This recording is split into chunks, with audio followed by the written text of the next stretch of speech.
Hello there guys, and welcome to yet another video on SEPA channel. Today we're going to go through the menu of the Peugeot 508. It's a plug-in hybrid, so most probably you'll be seeing a bit extra from the standard one, and by a bit extra I'm just talking about the energy one, the energy flow and everything. So let's start with the first one. The first button we're going to check, and the first option in the menu is the sound one, is this one, and it takes us here. We have a couple of options down below. We have options, frequency, obviously to change the frequency, change the channels, pretty much what you are listening to. Some presets, if you have saved some radios, obviously you can just navigate through them. If you wanna have them as a list, you'll be able to see the list of the radio channels that you can actually listen to. My favorite one is Alam FM, which is not here unfortunately for some weird reason. And yeah, pretty much that's about it. Let's go to the first option, options. We have in here radio stations, music files, radio settings, managing photos, which I don't know why they are here, but it's kind of like radio media options, and audio settings. Radio stations, it just goes back to the list where it shows the radio stations. You can choose between FM, DAB, and obviously going through the presets when you're saving them. Music files, obviously if you have some sort of an external source like an USB or a Bluetooth source or something like that, you can filter them through here. You have playlists and everything. I have never used it just because I'm listening through Bluetooth directly from YouTube, but that's a personal choice. Radio settings, obviously just three options. Alternative frequency, FM, DAB. If you want to kind of be able to switch between them, it does it automatically to have the best quality. Display radio text, and then you have the announcements, which you have traffic announcements, weather, flash, news, sport, financial info, shit like that. So again, I never use it just because I'm using YouTube for everything. Managing photos, if you have photos in the as an example in the USB flash drive, you will be able to see them here. Again, never used it.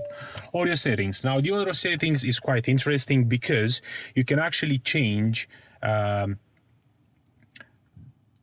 loud the music or the whatever the audio is going to be in different parts of the car. You do have an option. Obviously the first option is to work out with the bass, with the medium, or with the treble, the way you want it. I want a bit more bass, and then the rest of them I want them flat, but that's me. And then you have the balance. Now with the balance, this is the magic. You can choose where you want for the sound to actually come from, like a bit louder. If you like your music to be a bit louder, and as an example, let's say if you have kids in the back or whatever who's traveling is not really into that, you can just change it for you. So that's actually beautiful, right? The sound itself, a few options if you want to have like different settings for this. It's just a matter of how you actually prefer them. That's how I keep it. Voice, the volume of the voice. Ouch. Ringtone, that's when you receive calls. I don't keep it because again, everything is connected directly through the phone and I can see it on the phone, so I prefer to have it like that. Right, let's go back. Frequency, presets, list, sources. That's about it. Quite of a quick one. Let's go to the second option. So the second menu pretty much, or the second option in the menu is this. Clear a fan, which obviously goes to the AC and where the air comes from and all that. Just to explain a little bit this display, you will be having the option to change the temperature in different you have two channels, one for the left side and one for the right side, and you can change the temperature in there. And to be honest with you, you can actually notice it, like it can be quite cold here and quite warm there, and that's brilliant. And then obviously if you want to have from the upper area, if you want to have the wind, like the air blow from here, and if you want to have it just at the legs. This is gonna be how is gonna be the speed of the fan. And then you have the AC, If you want to have it on auto, it's gonna do the job whatever by itself, depending on how you're going to set it up again. You have different auto options, by the way. You have like slow, medium, and like high, and then you have AC max, which is gonna put everything on low, and then it's gonna make it like freezing cold. If we go to the options, temperature conditioning, this is if you like, as an example, if you want to program it to have different at a different time of the day to have a different temperature, but usually that works very well if you have the car plugged in all the time anyway, and by plugged in I mean charging it every time. Now, as I was saying about the auto mode for the AC unit, you have soft, and then you have normal, and then you have a fast, and then mono on off. So if you want to have a mono channel, then whatever changing here you're doing the left side, technically should be doing it on the right side as well. But yeah, that's if you keep it on. See, it changes for all of them. Obviously it's not really the best, because you really want to have the option for your passenger to be able to choose whatever they want. Pretty much that's about it. Quite simple, nothing fancy here. If we go to the navigation menu, which is this key, piano key, how they call it over here, the design, it's a bit, I don't know, it's good, works, you know, but it looks a bit old. Like, you know, the map looks, you know, a bit old compared with, as an example, Google Maps. It looks a bit old, but you know, that's another thing. And also this is connected with a TomTom, which is great. If you buy the car brand new, you're gonna have a service for 3 years, and then you're gonna have to pay, I don't know how much in order to keep it, the monthly cost, I think like, I don't know, 10 or something like that, I'm not even sure. So if you want to find an address, put it in here and search it, and then you're gonna type TT whatever you want to search, right? Easy. You can change the layout. You have 2 types of layouts for the keyboard, depending on, you know, what you are kind of adjusted with. I'm more like QWERTY type, so that's how I like it. If you want to change to numbers, you do it from here. If you want to go back to the letters, you can do it from there. So it's quite easy in that respective. Let's choose something. Let's say I want to go to I don't know, S57DB, or I don't even know if it exists. Fairbank Road, right? So you choose it from there, and then you can put the number. It's a bit weird compared with Google Maps, because at Google Maps, technically you're putting the number at the beginning, but now you put it here. So let's just choose the number, I don't know, 6 as an example. You found it, you select it, and then okay. And boom, that should calculate pretty much how to get in there. Now it's a nice thing, because you can like kind of see where you're supposed to be heading to if you want to do so. It is a bit laggy, again, compared with, you know, Google Maps that you have it on a phone. It's a bit laggy, but also think that, you know, phone has different let's say options, and you pay like £500 or whatever, £1,000 just for the phone itself. So yeah, this is how it looks like. If you wanna have a bit of more zoom out, you do it from here, from there, and then if you wanna go back to the thing. And now in the right side, what you're going to see is like the journey, how much you have up until you're going to reach the destination, and the ETA, the estimated time arrival. Right now it's 11:39. The estimation is that you're gonna get there at 11:56. When it comes to actually driving, you'll be seeing in big cities that while you are driving on the map itself, it's quite nice actually, because you'll be seeing like the 3D model of the buildings. They are adding more and more buildings, but obviously that takes time. In the menu, what we have is obviously entering the address, which you can do the same thing in there. My destinations, if you have some destinations preset, so you can set up your work or home and stuff like that. I don't have, because I don't know, I'm just not used to using it. Points of interest, if you have saved some points of interest, and also they have some ones. So with the points of interest, the way it works is, as an example, if you select, let's say, EV stations, that should show you the nearest EV station, which is quite great, to be honest. You know, if you are in a new city, you don't know what you're doing, you don't have anything else, and then if you want to go for, I don't know, hotel, motel, it's gonna try and show you something, which is again a nice thing to have if you are really into it. But again, I'm using Google Maps just because I'm used to doing so. If you want to search it, same thing, boom boom boom, put the address or the point of interest. Guidance criteria, this is very important. With the guidance criteria, you can choose what you want to have. You want to have a fast route, you want to have a short route, want to have like some sort of a comprehensive, which is going to try and, let's say, do a balance between them, or if you want to be as ecological as possible. So, you know, making sure it's kind of gonna calculate the distance versus how much fuel you are going to use in that respective. You can choose motorways off on, toll off on. I have them off obviously because I don't want to pay. Here in UK you have the M6, if I'm not mistaken, that's paid from like Birmingham, wherever that goes from London to like Manchester. And then you can also choose between ferries off and on. Yeah. And then waypoints, if you wanna stop somewhere, you can add waypoints, but again, I'm not really into using it that much. Settings, now the settings themselves, see this model of 3D buildings, that's kind of in big cities, you know, some buildings are going to show. So you can choose between automatic zoom settings, which means it's gonna have like some sort of automatic thing when the more you speed is gonna zoom out a little bit. And then you can choose 2D north, so it's always gonna show you the north. 2D vehicle, which is gonna show you like a 2D model, but it's always gonna show you the front of the vehicle, and then it's gonna turn on the map. Autonomy, which is pretty much the same thing. And then if you wanna have the 3D view, which this is what I have, because from time to time it's actually showing you stuff.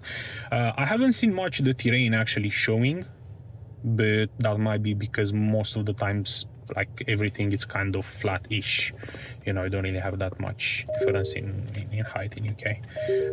Right, let's see, we have the 3D search, auto, yeah, I think that's about it.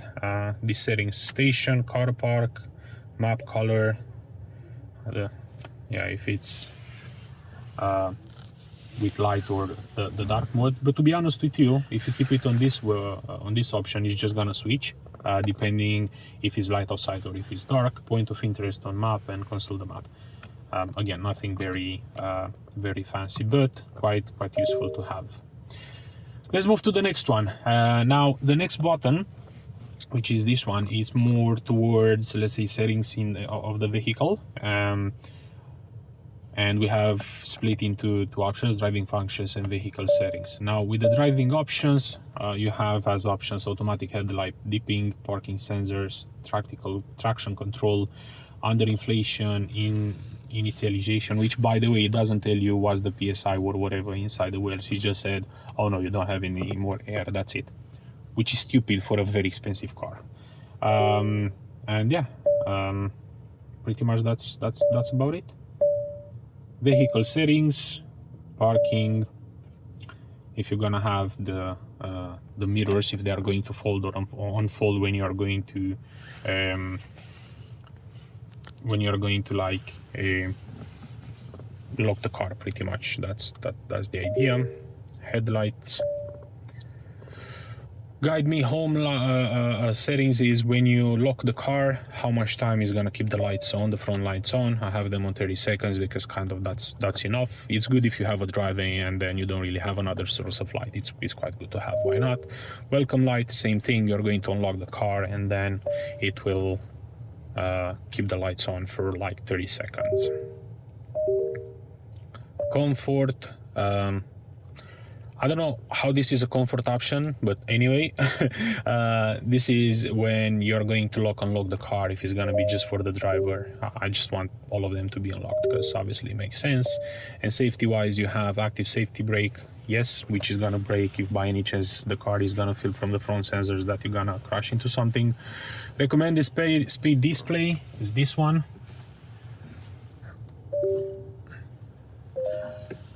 Driver's attention warning, again, it's something that when you're not going to hold the wheels and all that, or you know, when the car is gonna feel that maybe you're not paying attention, it's just gonna tell you.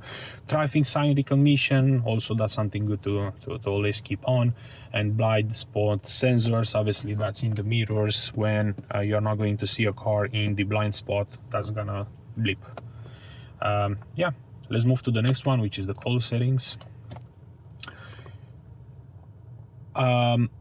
With this one, I'm not really using it because I have a phone holder here, and every time I'm making a call, obviously I'm just doing it from the phone directly. so there is no need to use it. You do have a few options in here.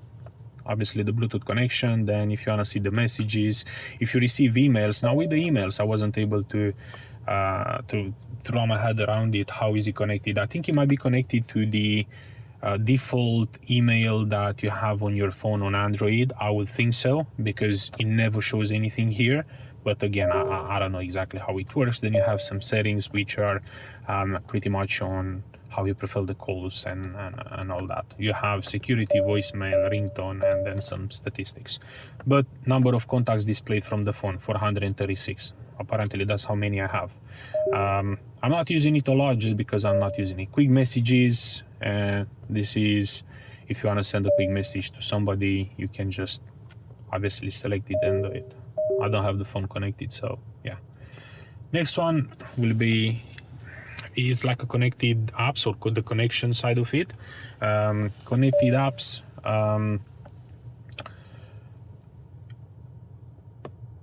could not be loaded. Please try again. Apparently I don't have internet, which is another great thing. Options, so we have the Bluetooth, we have the Wi-Fi, we have the share Wi-Fi, and manage connection. Now Bluetooth, it works.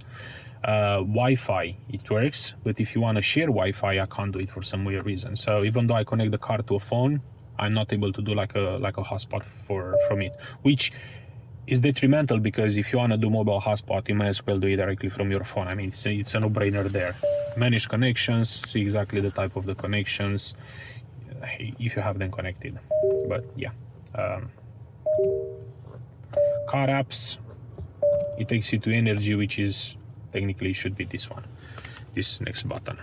So if we go to the next button, we have the flow. Now with the flow, we do have, in some of our videos, we show exactly how the flow works. And you know, when you're braking, it shows how it's regenerating the battery, or when you are using from the battery, the fact that you are using from the battery, or when you are using the petrol engine, the fact that the petrol engine is producing energy and putting it in the wheels. So check another video with that. Statistics, I'm not sure about the statistics, man. Like, I feel like the MPG and everything is not really correct with this. Indeed, the MPG I have for the last 482 miles is 44 MPG, and that I can tell you 100% I had literally zero battery in it. So the MPG technically is correct in average, but the mile per kilowatt hour, I think this is how much you actually save when you have the regen on. So I would think that's the whole idea with the mile per kilowatt hour.